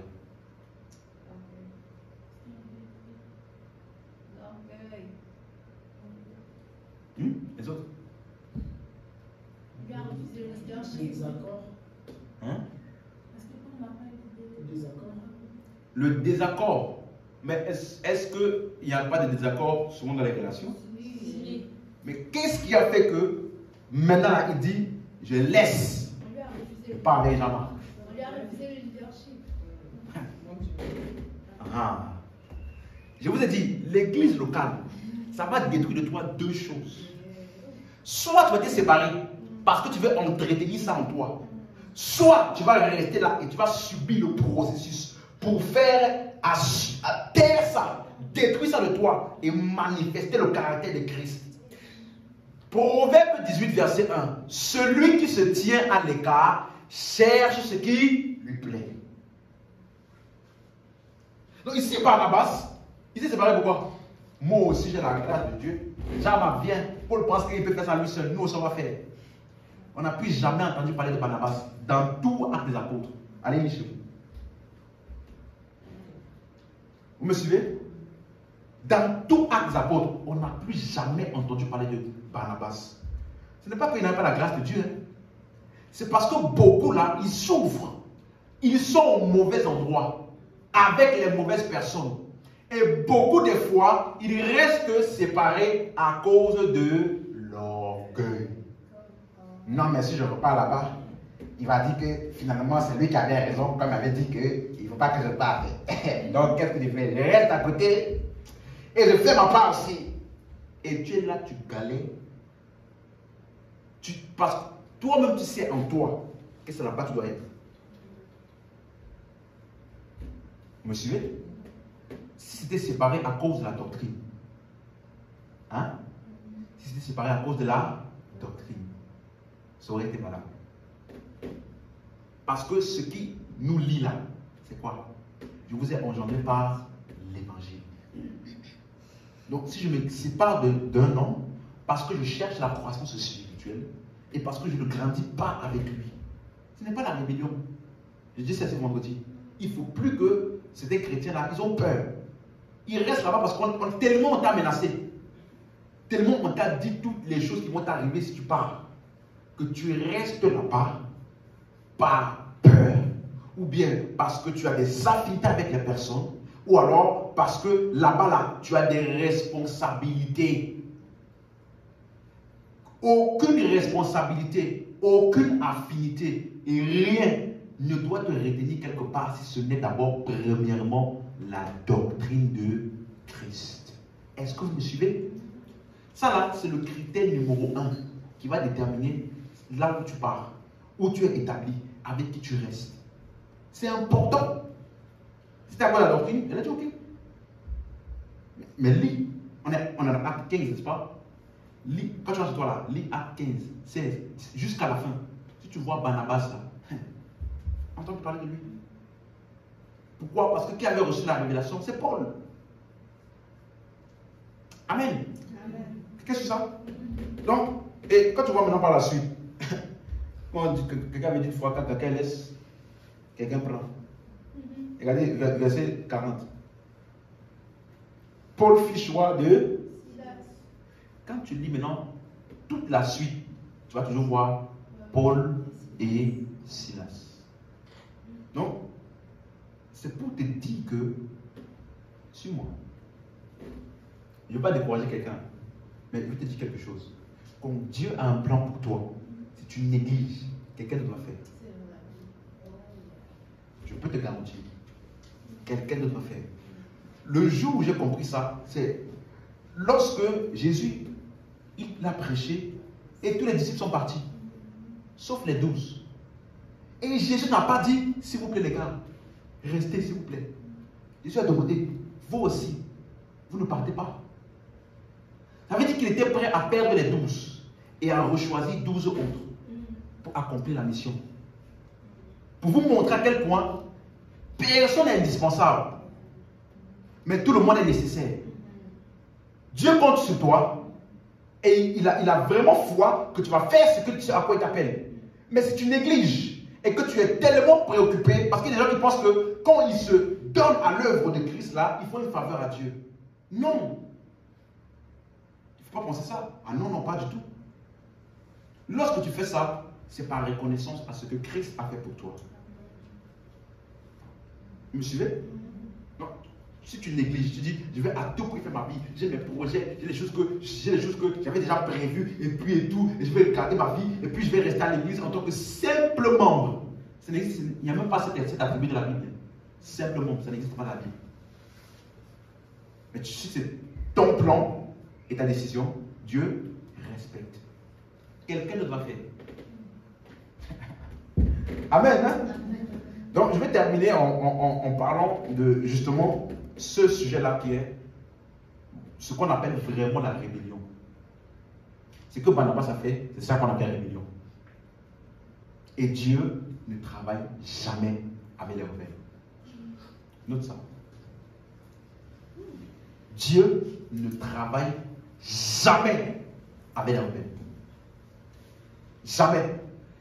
Si tu as ce genre de comportement dans ton cœur, sache que Dieu ne peut pas travailler avec toi.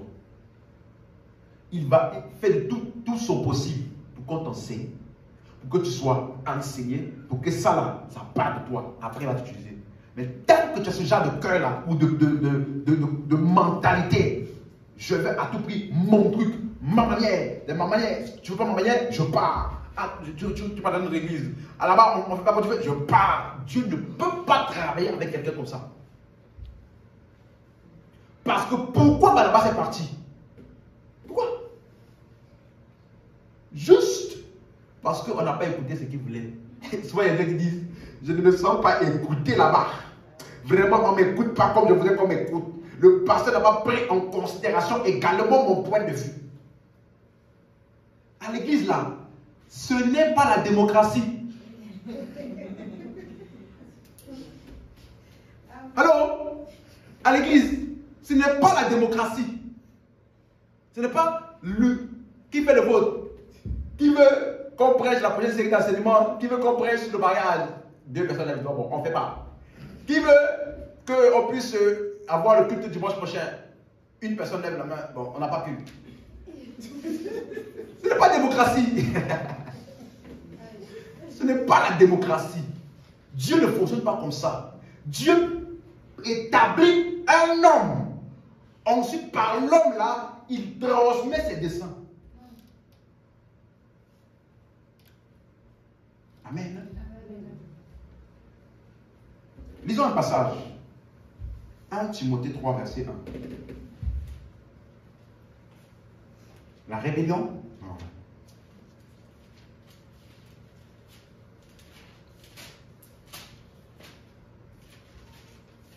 « 1 Timothée 3, verset 1. S'il y a 2 choses qui détruisent la vie de plusieurs et qui les ralentissent dans le plan de Dieu pour leur vie, 2 choses. Les rebelles, la rébellion, pardon, et l'offense. C'est ce qu'on appelle l'offense. Il m'a fait ça. Je ne comprends pas pourquoi il m'a fait ça. Quand tu es dans l'offense, tu ne vas jamais voir ce que Dieu est en train de faire. Remarque. Tu vas être tellement focalisé par ce qu'on t'a fait là, que ce que Dieu est en train de faire, ce que Dieu veut que tu fasses, ce que Dieu te dit, tu ne vas pas savoir apprécier à sa juste valeur ce qui est devant toi. Vous me suivez? Regardez-moi sur la rébellion. 1 Timothée 3. Cette parole est certaine. Si quelqu'un aspire à la charge d'évêque, il désire une œuvre excellente. Dans la version second maintenant, il désire une belle tâche. Donc ça veut dire que ça n'a rien à voir avec les titres. Vous me suivez? Je suis plus en train de parler de Barnabas. Hein? Parce que certains pensent que c'est le titre. Ça n'a rien à voir avec le titre. C'est le travail que tu accomplis. Il désire une charge. Donc, ce qui fait de toi quelqu'un qui grandit et quelqu'un qui va monter, ce n'est pas le titre. Vous me suivez? C'est le travail que tu fais. Or, quand on dit travail, de quel travail s'agit-il quand il s'agit de l'œuvre de Dieu? On va voir ça. Mais ici, évêque là, ce n'est pas un titre. Hein. Parce qu'il y a des gens qui pensent qu'il y a le pasteur. Et quand tu es pasteur pendant longtemps, on t'élève maintenant à évêque. Quand tu es évêque pendant longtemps, archevêque. Après longtemps, papa. Mais c'est vrai, évêque ici, dans la Bible, c'est la même chose que pasteur. Exactement la même chose. Monsieur, il désire une charge excellente. Une œuvre excellente, pardon. Donc, ça veut dire que quand on dit évêque ou pasteur, c'est à cause du travail qu'il accomplit vis-à-vis du peuple de Dieu. Ce n'est pas le titre, mais c'est le travail, la charge. Donc, si tu es paresseux, il n'y a pas d'office pour toi. Vous me suivez? Voilà pourquoi au verset 15, il dit, « Mais afin que tu saches si je tarde, comment il faut se conduire dans la maison de Dieu, qui est l'église Dieu vivant, la colonne et l'appui de la vérité. » Donc, il y a une manière de se conduire dans la maison de Dieu. Il y a une manière de...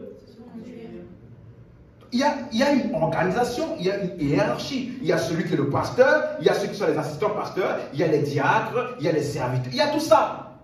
Donc, dans l'église, là, ce n'est pas tout dans tous les sens, on fait comme on veut, de la manière dont on veut. Non.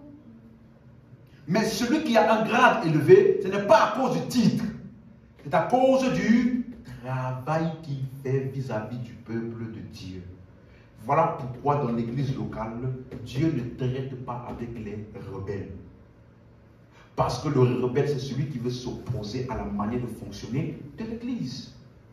Quand vous lisez par exemple dans le Nombre chapitre 16, verset 1, la Bible dit les fils de Corée. Corée, fils de Jithéra, fils de Kehat, fils de Lévi, se révolta avec Dathan et Abiram. Ils se soulevèrent contre Moïse et avec 250 hommes, des enfants d'Israël, des principaux de l'assemblée et de ceux que l'on convoquait à l'assemblée et qui étaient des gens de renom. Verset 3. Ils s'assemblaient contre Moïse et Aaron et leur dit, ça m'est assez, car toute l'assemblée, tous sont saints. L'Éternel est au milieu d'eux. Pourquoi vous élevez-vous au-dessus de l'assemblée de l'Éternel? Regardez ça. Juste en Nombre 16, verset 3. Non, il ne faut pas lire le verset 3. Tout le monde l'a trouvé? Nombre 16, 3. Il faut lire ça. Ici, là, la Bible dit dans Ecclésiaste, il n'y a rien de nouveau sous le soleil. Ce qui s'est passé avec Barnabas là, ça s'est passé aussi ici. Regardez, verset 3. Ils s'assemblaient contre Moïse et Aaron. Quelle a été la motivation pour laquelle ils sont assemblés contre Moïse? Et ils dirent, ça n'est assez, car toute l'assemblée, tous sont saints, et l'Éternel est au milieu d'eux. Pourquoi vous élevez-vous au-dessus de l'assemblée de l'Éternel? Vous voyez? Tous sont saints. Oui, nous sommes tous un en Christ. Oui, nous avons tous le même accès à Dieu. Oui, mais il y a cela qu'on appelle les conducteurs. La Bible dit, Hébreux 13, verset 17, obéissez à vos conducteurs. Donc, ils sont tous en Christ comme toi, mais ils sont des conducteurs. Donc, si tu ne reconnais pas ça, tu es rebelle. Vous me suivez? Tu es rebelle. Et Dieu ne traite pas avec les rebelles. Il y a ce qu'on appelle ceux qui te perfectionnent, ceux qui te dirigent. Et on va voir dans la Bible. Dans Ephésiens 4, verset 11 à 12. Il a donné les uns comme apôtres, prophètes, évangélistes, pasteurs et docteurs pour le perfectionnement des saints. Ça veut dire qu'ils ne sont pas des simples saints. Ephésiens 4, verset 11. Ils ne sont pas des simples saints. Ils ont une mission vis-à-vis des saints. Allô? Donc, ils n'ont pas un accès spécial à Dieu par rapport à toi. Amen. Mais ils ont une mission vis-à-vis de toi pour te permettre de grandir et d'être perfectionné. Amen. Amen. Deuxième passage, Hébreux 13, 17.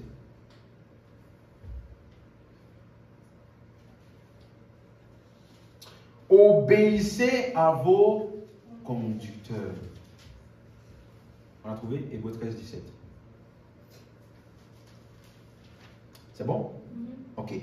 Obéissez à vos conducteurs et ayez de la déférence. Ayez pour eux de la déférence. Dans la version seconde 21, qu'est-ce qu'il dit? 8 secondes. Second 21. Obéissez à vos conducteurs et soumettez-vous à eux. Soumettez-vous à eux. Vous allez voir quelque chose maintenant. Car ils veillent sur vos âmes comme devant en rendre compte. Qu'il en soit ainsi afin qu'ils le fassent avec joie, non en gémissant, ce qui ne vous serait d'aucun avantage.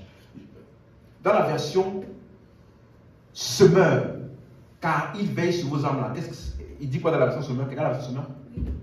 Car il veille sur vous en sachant qu'ils devront un jour rendre compte à Dieu de leur service. Ok.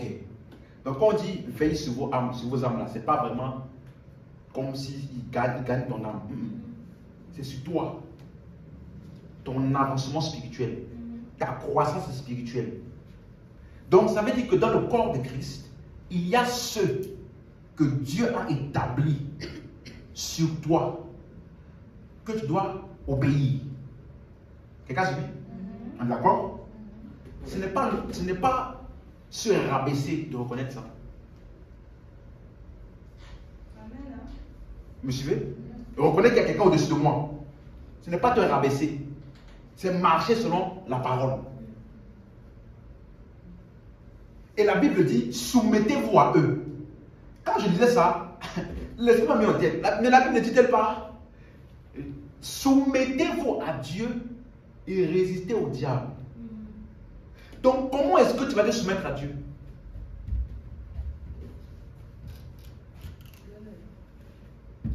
Allô? Quelqu'un a suivi ça? Tu te soumets à Dieu en te soumettant à l'homme sur qui Dieu t'a placé.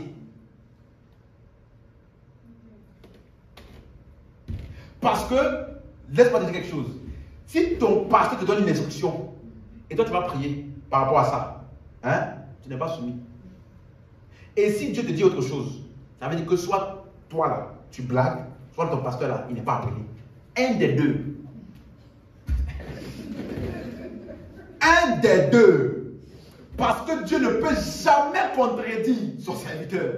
La Bible dit que lorsque Moïse a donné la loi de Moïse, ne prenez jamais les femmes étrangères. Moïse lui-même, il a pris une femme étrangère. Quand le peuple s'est levé contre Moïse, Dieu a dit, n'as-tu pas eu peur de parler contre mon serviteur Moïse? N'as-tu pas eu peur? Ne sais-tu pas que je passe face à face? Ça veut dire que Dieu ne va jamais briser le protocole de l'autorité. Jamais. Allô? Faut pas me regarder comme ça, c'est la Bible. Tu me suis?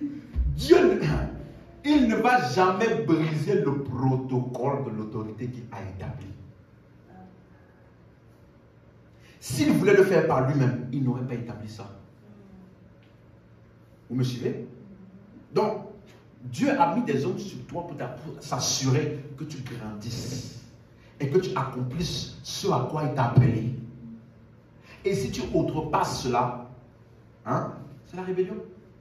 Et Dieu ne traite pas les rebelles. Mais vous n'avez jamais remarqué ce passage qui dit que Dieu résiste aux orgueilleux? Quand on dit résister là, c'est pour te montrer vraiment la nature de Dieu. Parce que Dieu, il est toujours bon. Il veut toujours bénir. Mais pour l'orgueil là, il se force à lui-même. Il résiste. Hein? Parce que de lui-même là, il doit donner, il doit donner. Mais toi là, parce que tu es orgueilleux là, il faut que tu comprennes que ton orgueil là n'est pas un environnement ni propice pour fonctionner avec Dieu. Donc il résiste. Donc l'orgueil ne te permet pas de fonctionner pleinement dans ce que Dieu t'appelle, ce à quoi Dieu t'appelle. Parce qu'en étant orgueilleux, tu ne vas pas reconnaître ceux de qui tu dois recevoir ce que tu dois recevoir. En étant orgueilleux, il dit ici, nous sommes tous saints. L'Éternel est au milieu d'eux. Pourquoi vous élevez-vous au milieu de nous? Voilà pourquoi ils se sont levés tous contre Moïse. Barnabas, même chose. Paul se prend pour qui? Je donne juste une idée. Il ne prend pas en considération. Moi aussi, j'ai la grâce de Dieu. Paul, fais ton chemin. Qu'est-ce qui anime un homme pour faire ça? Son orgueil ne permet pas de reconnaître celui que Dieu a mis sur son chemin pour lui permettre d'accomplir le plan de Dieu. Vous voyez maintenant? C'est partout dans les Écritures. Donc il y a des hommes auxquels tu dois te soumettre. Et on n'appelle pas ça la manipulation ou le contrôle. Parce qu'il faut faire la différence. Il y a des gens qui manipulent. Mais il y a des gens là, ce n'est pas la manipulation, on te donne des instructions, tu fais. Si tu n'as personne qui peut te parler quand tu fais n'importe quoi, alors laisse-moi te dire, tu es très très proche de la perdition. De te perdre. Facilement. Quelqu'un m'entend? Donc, il y a des hommes auxquels tu dois obéir et te soumettre parce qu'ils veillent sur toi. Ils s'assurent de ta croissance spirituelle. Amen. Et c'est cette charge-là, ce travail-là pour lequel tu le reconnais et que qu'est-ce que tu fais? Tu honores cet homme. 1 Thessaloniciens, chapitre 5, verset 12. Quelqu'un béni? 1 Thessaloniciens, chapitre 5, verset 12. Nous vous prions, frères, d'avoir de la considération pour ceux qui travaillent parmi vous. Vous voyez? Ceux qui font quoi? Donc, c'est encore à cause de quoi? Du travail. Que nous reconnaissons ces personnes. Ayez de la considération pour ceux qui travaillent parmi vous et qui vous dirigent. Donc, ils sont où? Parmi vous. Mais à cause de leur travail, vous avez de la considération pour eux et deuxièmement, ils vous dirigent dans le Seigneur et ils vous exhortent. Donc, ça veut dire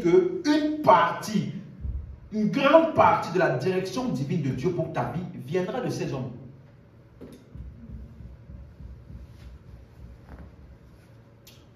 Amen. Quelqu'un me suit? C'est pour ça que j'avais dit, je sais avec qui je parlais, je dis ça, que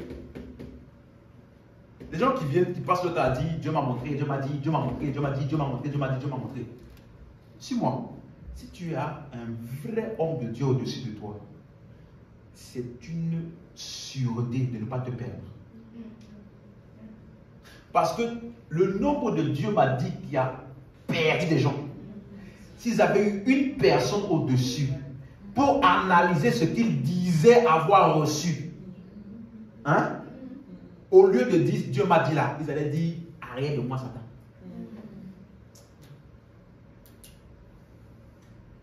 Vous me suivez? Ce passage-là ne dit pas que Dieu ne va pas te parler. Ce passage ne dit pas que ce n'est pas l'Esprit de Dieu qui te dirige. Non. Ce passage dit que même quand Dieu te conduit et te dirige, celui qui est au-dessus de toi, on dit ceux qui vous conduisent et qui vous dirigent. Donc même par lui là, la direction de Dieu pour ta vie, tu vas recevoir ça par ça. Et ça va confirmer ce qui est déjà en toi. Combien de personnes j'ai déjà parlé? Il sait très bien que ce que je dis là, c'est ça. Mais parce qu'il est tellement entêté de l'autre côté là, il va. Et quand il se casse la tête, il me dit, en fait, quand tu me parlais, je savais déjà. Dieu m'avait déjà parlé aussi. Mais j'étais trop entêté ce moment-là parce que je n'arrivais pas à voir autre chose. Donc en réalité, je dis ça ici, Dieu ne va jamais outrepasser l'autorité. Genre, il va te parler. J'écoutais dans musique. Il disait, il y a une sœur de l'église qui est venue le voir, un homme de Dieu. J'ai rêvé. J'ai vu que ta robe était percée. Dans mon songe. Ça veut dire que ta vie spirituelle n'est pas en ordre. Il a dit, tu es malade.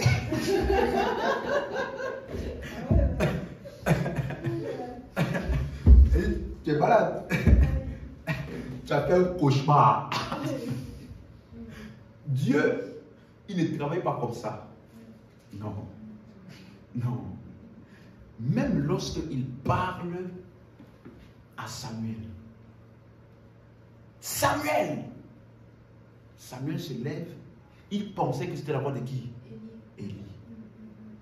Donc quand Samuel, écoute bien, Pendant que Samuel part pour voir Élie, Dieu ne dit pas, arrête-toi, c'est moi Dieu qui te parle. Dieu le laisse aller. Hein? Deuxième fois, Dieu appelle encore. Samuel se lève encore pour aller voir Élie. Pendant que Dieu part voir Élie, Dieu ne dit pas, arrête-toi, c'est moi, laisse-le lui là, laisse-le. C'est moi qui te parle, reste ici dans la communion avec moi. Non. Et la troisième fois, après la deuxième fois, pardon, là maintenant, Élie a compris. Élie dit à Samuel, quand tu vas entendre ça, dis ça. Et ce n'est qu'après, Dieu a parlé encore. Samuel a répondu ce que Élie lui a dit. Et c'est là maintenant que Dieu a continué. Ce qu'il voulait dire. Il ne va jamais outrepasser l'autorité. Il y a des choses même que tu vas vivre, que Dieu ne va pas t'expliquer. C'est celui qui l'a mis au-dessus de toi là, qui va te donner la compréhension de ce que Dieu t'a dit. Voilà pourquoi on les appelle aussi les conducteurs. Parce que même ce que tu reçois de Dieu, des fois, tu n'as pas toute la maturité pour comprendre et interpréter correctement. Donc Dieu va les utiliser pour te permettre de bien saisir ce que Dieu te dit. Et être sûr de ne pas rater ou alors de mal interpréter et aller à côté. Si tu as un homme au-dessus de toi, tu es en train d'avoir une sûreté pour ne pas te perdre. Parce que Dieu respecte l'autorité qu'il a placée. Je suis. Même dans des expériences là.